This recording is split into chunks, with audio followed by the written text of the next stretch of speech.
response to 4 questions. 1, are you going to follow the UK and fluoride water? 2, what is the best treatment the Isle of Man offers COVID patients? 3, where do you stand with the public and cannabis, access to cannabis? And 4 is for Dr. Alex. 9 other MHK received more votes than you, and you lost about 50% of the votes from your last election. So how does that make you feel, and do you think you're still the best candidate for the role, considering losing so many votes? Okay, well, Al's kicking off this one. Sorry, So what was the 4th question? That was all me. about him.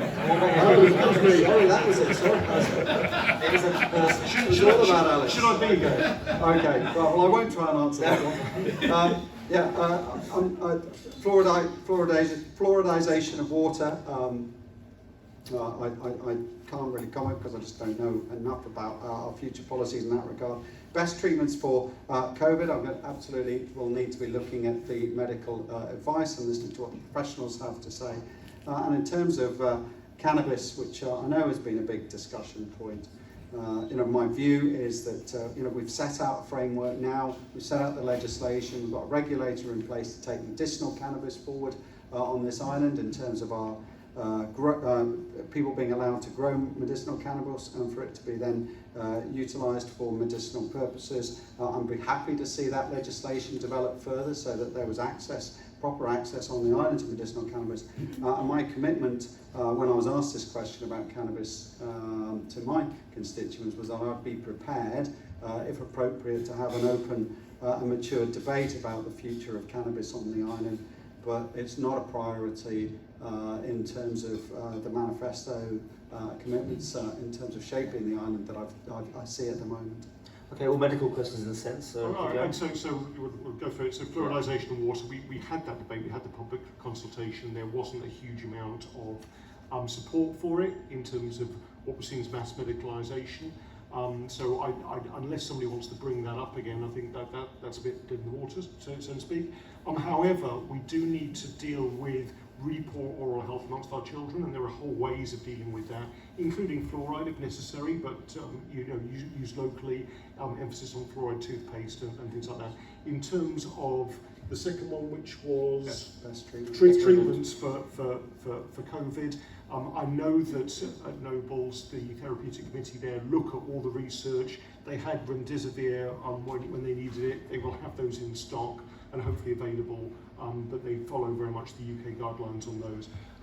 In terms of cannabis, yes, although the progress on this has been so painfully slow, it's hardly moved at all. Yes, we do have an industry here, but we don't have local people having access to medicinal cannabis, full stop, after 5 years of talking about it. And after several consultations which showed overwhelming public support for it, we also don't have an agenda for the legalisation of cannabis, or at least decriminalising it and putting it down from Class B to C. And in my manifesto I've said that actually I do think that is a bit of a priority because of the Chief Constable's report, who pointed out that drug crime was a major lead in terms of violent crime as well, and that we were criminalising large numbers of people. Should I be here? I got a right kicking at the last election, you're quite right. From 2,900 and topping the poll, I went down to 1,400. I think there was a whole range of reasons for that. I haven't done the full analysis because I haven't gone around to talk to the 1,500 people who didn't vote for me, why they didn't do that. Should I be here? Yes, actually, for 2 reasons. I got a mandate from the people of Ramsey to represent them, and 2, I don't think any chief minister should get a free ride without a decent election. So yes, I am here. I am contesting the seat with Alfred Cannon because I think that's a healthy part of democracy. I don't think anyone should just walk into a position like that without having an alternative. I'm just sorry there's only 2 of us at this table tonight.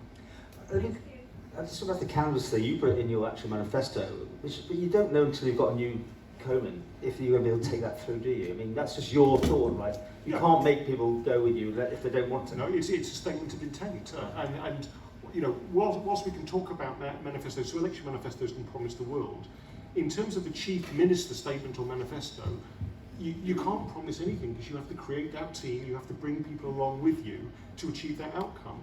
But I think it's still important to state what I think the next administration should be doing. And overall drug reform is a key part of it. Okay, thank you, Doctor. Next, thank you. Andy assures me that